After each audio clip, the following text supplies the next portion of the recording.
Hello everyone, स्वागत है मेरे यूट्यूब चैनल सनफ्लिक्स क्लासेस में। अगर आप नए हैं तो चैनल को सब्सक्राइब कर दें। आज की इस वीडियो में हम लोग पढ़ने वाले हैं फ्रेनेल दूरी के बारे में, जो कि एक तरंग प्रकाश की टॉपिक का एक टॉपिक है तरंग प्रकाश की चैप्टर का, वेव ऑप्टिक्स का। वो है फ्रेनेल दूरी। तो फ्रेनेल दूरी क्या होता है और इसका मान हम कैसे निकालते हैं, इसको ग्राफ में जो है फ्रेनेल दूरी को कैसे दिखाएंगे, सब जो है आज के इस वीडियो में हम लोग चर्चा करेंगे। ठीक है, तो चलिए पेन और कॉपी निकाल लीजिए और शुरू करते हैं फ्रेनेल दूरी। ठीक है, तो देखो फ्रेनेल दूरी जो होता है, एक वेव ऑप्टिक्स में एक टॉपिक है विवर्तन। क्या है? विवर्तन। विवर्तन कब होता है? जब किसी अवरोध का आकार या किसी छिद्र का आकार बहुत छोटा, इन द सेंस कि 10 की पावर माइनस 6 मीटर की कोटि का साइज, छिद्र का आकार या अवरोध मतलब कोई कण का आकार अगर इतना रहेगा तो वहाँ पर जो है विवर्तन की घटना होगा, अदरवाइज विवर्तन की घटना नहीं होगा। तो चलिए इसको हम फिगर से समझते हैं कि ये एक्चुअल में होता क्या है। अगर मान लेते हैं कि बड़ा छिद्र है, ये जो है छिद्र बड़ा छिद्र है, तो प्रकाश की किरण जो है यहाँ पर ये सीधे निकल जाएगा।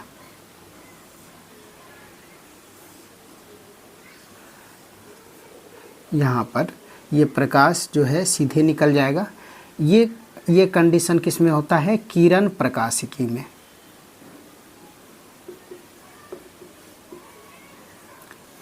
ठीक है, ये छिद्र है, ये जो है पूरा छिद्र है। अगर ये छिद्र जो है, ये अगर इसका डिस्टेंस हम a मान लें, तो a का मान अगर बड़ा होगा तो यहाँ पर किरण प्रकाश की वैलिड होता है। अगर ये साइज बहुत छोटा हो जाएगा, छोटा इन द सेंस कि ये 10 की पावर माइनस 6 मीटर की कोटि का हो जाएगा, तो ये जो है प्रकाश की किरण, ये प्रकाश की किरण सीधा नहीं जाएगा। ये प्रकाश की किरण जो है यहाँ पर ये बहुत छोटा हो जाएगा, तो प्रकाश की किरण इस तरह से विवर्तित हो जाएगा। इस तरह से प्रकाश की किरण निकलेगा,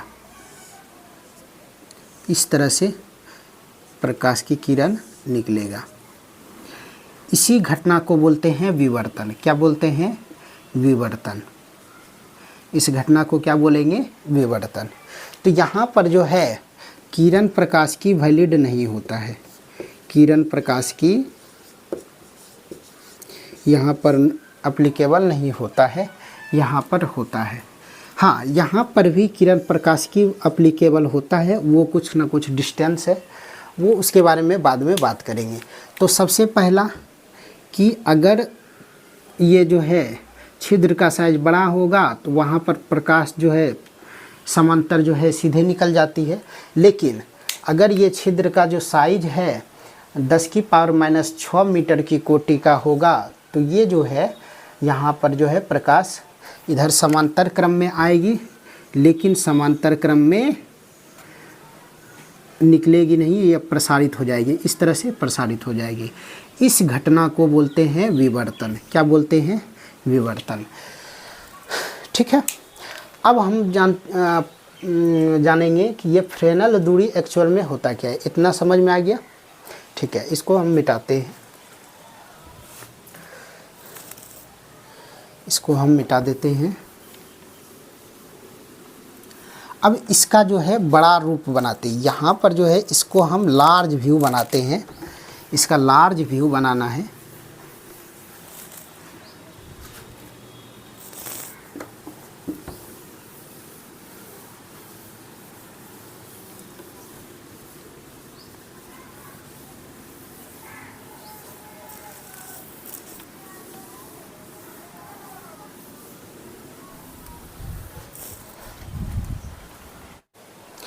चलो अब यहाँ पर देखते हैं कि इसका लार्ज व्यू कैसा होता है। कि लार्ज व्यू, जब उसका जो है लार्ज व्यू, छोटा छिद्र का लार्ज व्यू बनाएंगे तो वहाँ पर क्या होगा। तो यहाँ पर जो है इसका जो है ये साइज हो गया ए, ये वाला छिद्र का साइज हो गया ए, और ये जो ए लगभग किसके कितना कोटि का होना चाहिए, 10⁻⁻6 मीटर का कोटि का होना चाहिए। तो अगर यहाँ पर प्रकाश जो है समांतर आएगी तो यहाँ पर विवर्तन के कारण ये समांतर नहीं जाएगी, ये जो है ये इस तरह से कोणीय विस्तार होते हुए अपवर्तित होगी, निकल जाएगी। तो यहाँ पर ये जो इसका डिस्टेंस है, छिद्र का डिस्टेंस है, छिद्र का डिस्टेंस है, तो यहाँ पर जो है ये जो छिद्र का डिस्टेंस है, यहाँ पर इसका कोणीय विस्तार होगा थीटा, और ये जो थीटा का मान होता है इसको बोलते हैं कोणीय विस्तार। इसको क्या बोलते हैं, कोणीय विस्तार। और इसका जो मान होता है वो होता है λ/a। इसका मान क्या होता है, λ/a। यहाँ पर लैम्डा जो है ये है प्रकाश का तरंगदैर्ध्य,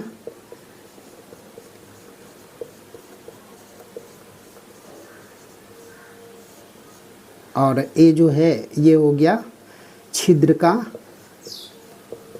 व्यास। ठीक है।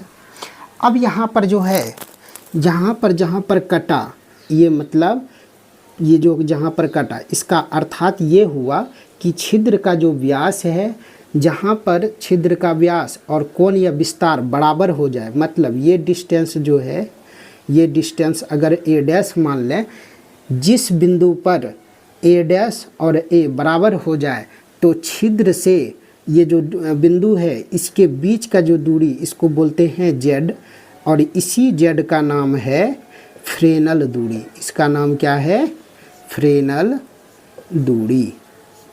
मतलब कहने का मतलब फ्रेनल दूरी का जो परिभाषा होगा वो क्या होगा कि कोणीय विस्तार जो होगा, विस्तार जो होगा वो विस्तार अगर छिद्र के साइज के बराबर हो जाएगा तो वहाँ पर छिद्र से उस विस्तार के बीच की दूरी को बोलेंगे फ्रेनल दूरी। और यहाँ तक जो है, यहाँ तक किरण प्रकाशिकी को वैलिड माना जाता है।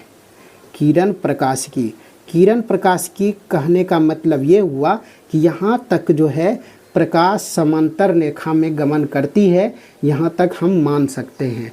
लेकिन इससे आगे जो है, ये जो है इसको हम मेजर मान नहीं सकते, क्योंकि यहाँ पर तरंग प्रकाशिकी लागू हो जाएगा। तरंग प्रकाशिकी लागू होने का मतलब ये हुआ कि विवर्तन का घटना होना शुरू हो जाएगा। इस बिंदु से इधर तरंग प्रकाशिकी, इस बिंदु से इधर किरण प्रकाशिकी।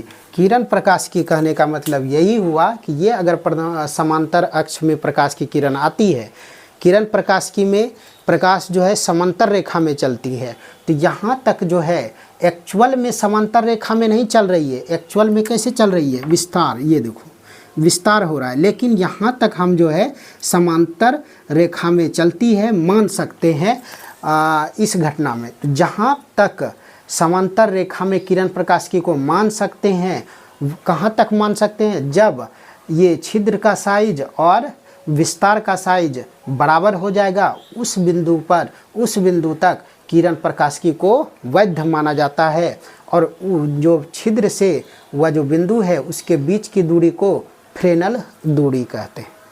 क्लियर, यहाँ तक समझ में आ गया। चलो इसको मान लेते हैं एक समीकरण। अब यहाँ पर चूँकि हम जानते हैं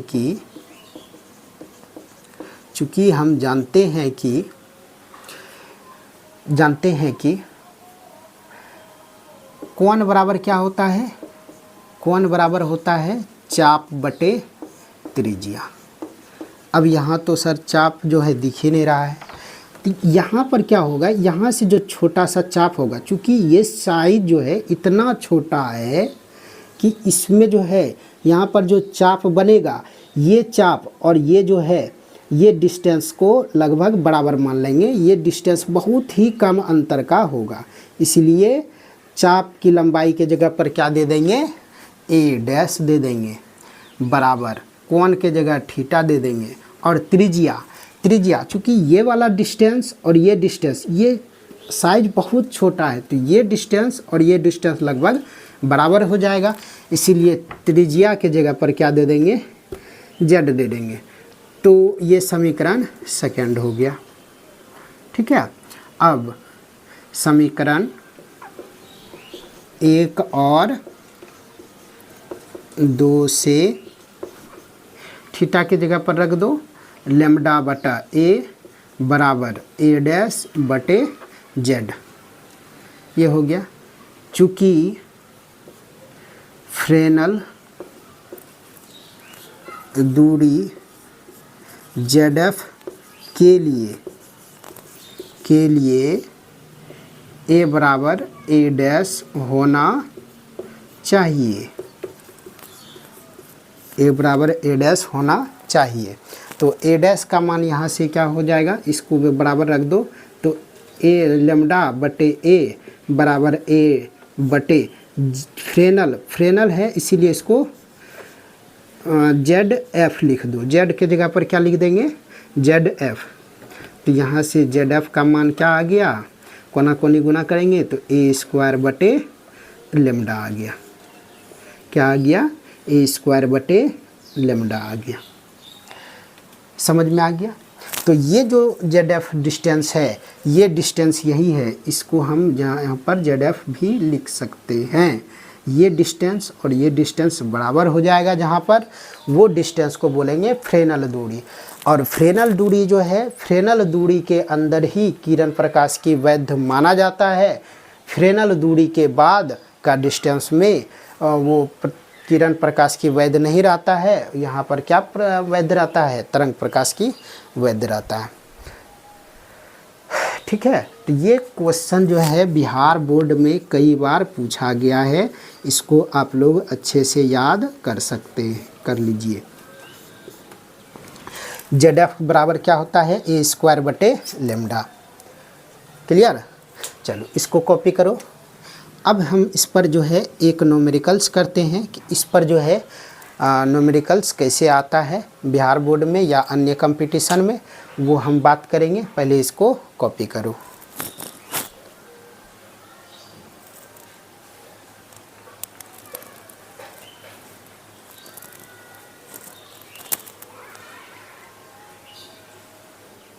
चलो इस पर एक क्वेश्चन है, इस क्वेश्चन को देखते हैं कि इसको कैसे ये क्वेश्चंस बनेगा। ठीक है, तो चलो इसको देखते हैं। यदि प्रकाश किरण पुंज की चौड़ाई दिया हुआ है 3 mm, इसका मतलब ये जो है छिद्र का साइज दिया हुआ है, कितना दिया हुआ है 3 mm। यहाँ पर लिखेगा दिया है छिद्र का साइज कितना है 3 mm। तो 3 mm को मीटर में बदलेंगे तो 3 गुना 10 की पावर -3 मीटर।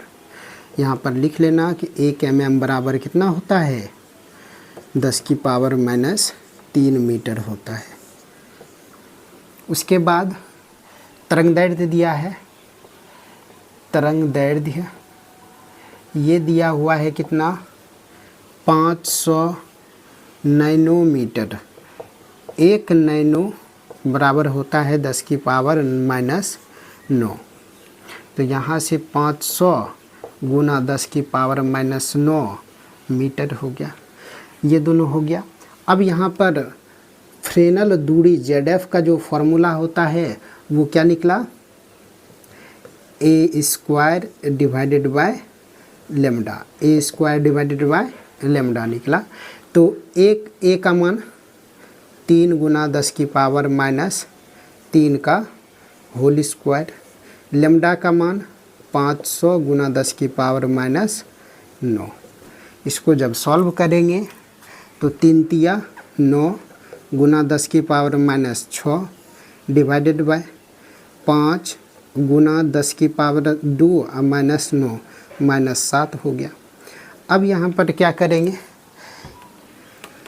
इसको लेके चले जाएंगे ऊपर, ये हो जाएगा 9/5 गुना, ये ऊपर जाएगा तो 10 की पावर -6 प्लस 7 हो जाएगा, तो ये हो गया 9/5 गुना 10। यहाँ से ये 2 ये कट जाएगा 2 बार में, तो ZF का जो मान आ गया वो क्या आ गया, 9 दूनी 18, 9 दूनी कितना आ गया 18 मीटर आ गया। कितना आ गया 18 मीटर आ गया। ये इसका आंसर हो गया। आया समझ में? ठीक है, तो इस तरह का क्वेश्चन इसमें 2 मार्क्स में पूछा जा सकता है, तो इसको आप लोग कॉपी कर लीजिए।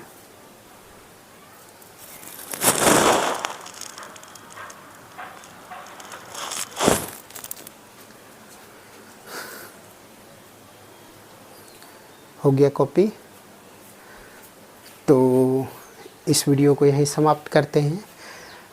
अगर ये चैनल आप लोगों को अच्छा लगा हो, ये वीडियो अच्छा लगा हो तो आप जो है चैनल को सब्सक्राइब करें, बेल आइकन को दबाएं ताकि अगला वीडियो आप लोगों तक पहुंच सके। ठीक है, मिलते हैं अगला टॉपिक लेके, तब तक के लिए ऑल द बेस्ट, धन्यवाद।